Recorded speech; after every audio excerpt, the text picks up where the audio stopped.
My lovely people, welcome to God's Love You channel, the home of news. If it is your first time and you like what we are doing here, kindly subscribe, put on your notification bell to all notification. This will enable you to know when we upload a new video. Here we react to all forms of videos, local, international, especially what is happening in Nigeria. And today we have come to react to another interesting video.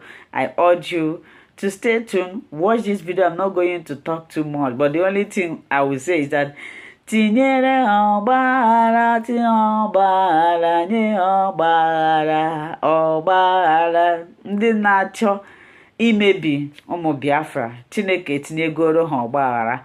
I just want you to listen, and I give credit to this my brother. It's unfortunate that he didn't write the name of his platform. I would have asked you to always, news spots on YouTube. Please always visit his platform because he speaks a lot of sense in all his videos. Let's listen to what he said. What is happening between the Northern and the Tinubu? I'll say it go. It is shocking and shocking and shocking. What has never happened is happening. The eyes of Nigerians are opening beyond tribal and religious sentiments. Gone are the days whereby a religious leader or leaders will come and tell you that this is wrong, whereby they are the ones that are wrong. We know that in the north, during Buhari's 8 years, the northerners said protest is haram. It is abomination to protest. But what happened in the mosque at Juma's service? The imam was telling people that protest is haram, but all of a sudden, they were murmuring. Imagine, they were murmuring and telling the imam that no, we must protest. We must protest. This is not happening in the southwest. This is happening in the core north. People are rising against their imams, telling them that protest is haram. There are so many interpretations to that. I'm not a Muslim, but I know that religion has become a tool that is being used against the Nigerian people to come out and protest. Now, hunger is not a respecter of tribe, religion, or race, or political affiliation. Hunger beats everybody. Religion will not take hunger away. Religion will not give you good roads. Religion will not give you electricity. Religion will not give you constant power supply. Religion will not give you health care. Over the years, our imams, our pastors have been using religion to oppress us, working our emotions and psyche. So the protest in the mosque today, the protest in the mosque is a milestone, something that has never happened before. You'll be surprised that the people that went for Juma service protested against the imam, said we must protest. We must protest. It is our right. We are tired of all these games that these religious leaders are playing. We must protest. We are so religious with so much corruption. We are so religious with so much backwardness.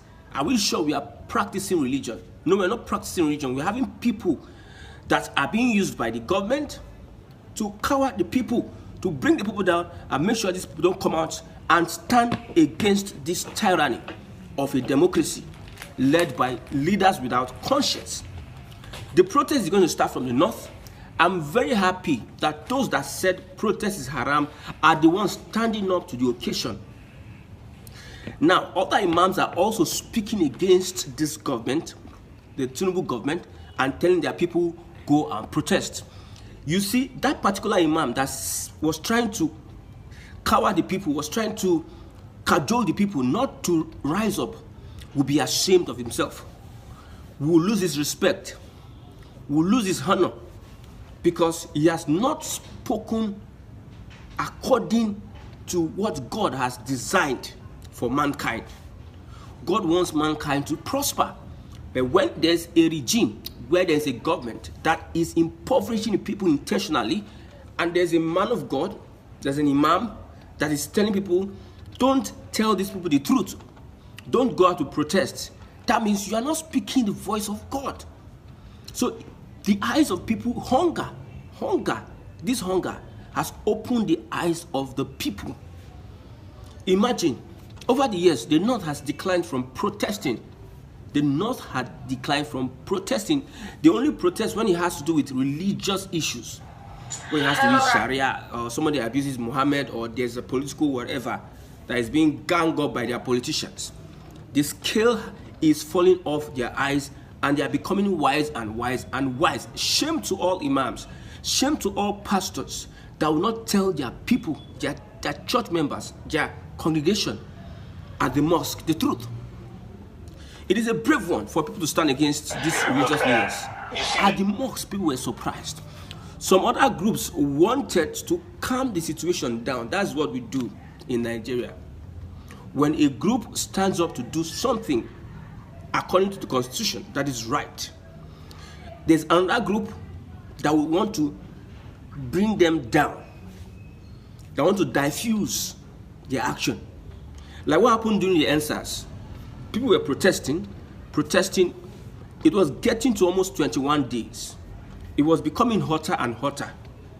These people had to send men into their midst to diffuse that protest, to make the protest look nonchalant. They used celebrities. You saw Davido championing a protest, going to meet the IG of police. People that were not part of the protest in the first place, they were used to diffuse. So in the mosque, there are some people that wanted to raise their voice, but the voices that were angry and frustrated became much more higher than the voices that wanted to bring them down, that wanted to shut them down. Nigerians will get to a point whereby we have the Kenyan revolution, even much more than the Kenyan revolution. And it's going to start from those that are blind. Many Nigerians are blind. They don't know that. You see what is happening in Kenya? All the demands of Kenyans were given to them because they know the essence of protest. They know the essence of not backing down. For instance, if there's a protest and the policeman comes and shoots one bullet, you see how people will scamper and run away. That protest has been defeated. Don't you watch the Kenyans? You know, people, when you do something over and over again, when you become stupid, when you become foolish over and over again, it becomes a norm, a normal thing to be stupid, a normal thing to be ignorant, a normal thing to be a coward. When you do something over and over again, it becomes a norm.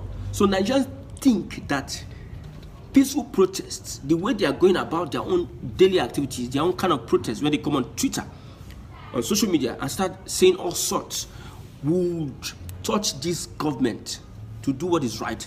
They believe that nobody has to die. Nobody has to sacrifice anything. They picked the bodies of 6 female Kenyans. They found the body in a dump site where the police committing all sorts of atrocities. The police that is tagged, your friend, killed 6 female Kenyans, young people, and dumped them in a dustbin. They found them and they brought it out. When they made their findings, nobody decided to play politics. Nobody decided to say, this is this or this is that, that is this, like what we did in the NSAS.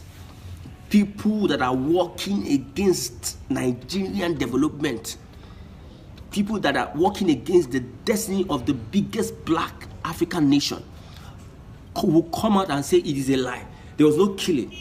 Where are the blood? Where are the bodies? After they take the... You see, Nigeria, the judgment that is going to come on Nigerian politicians and those that are aiding politicians is going to be enormous.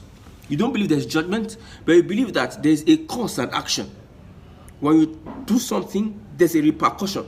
So you believe that if you do wrong, you do what is wrong, there will be no repercussion because you are getting one or two things. You are becoming... See, the IG of police in Kenya resigned as a result of that finding. The people insisted, stood their ground, willing to die and give their lives. The religious leaders in Kenya were in support. They said, move on our children. They even had to give them expo. They told them that, don't mind these people, they are manipulative. Oh. Don't mind them, they are manipulative. Don't give up. As much as we have Nigerian politicians that are manipulative, they come and laugh with you, they go at the back, they they destroy your destiny without mercy. So it is a good one that religion is becoming weak while the people are becoming strong. Yes, at the mosque, let's begin to speak up and speak up for what is right. Even in the church, you see, it is very hard and difficult for you to confront your religious leaders because there's a kind of code of conduct that is I always present video that my memory can carry in this platform. Some of you sometimes say you don't play the video to the end. This our brother is very intelligent. That's why I like bringing his program here. I have told you the name of his platform. You can go there and watch the full video. And thank you. What do you have to say about if there are no findings, if there are no scientists that have done such findings,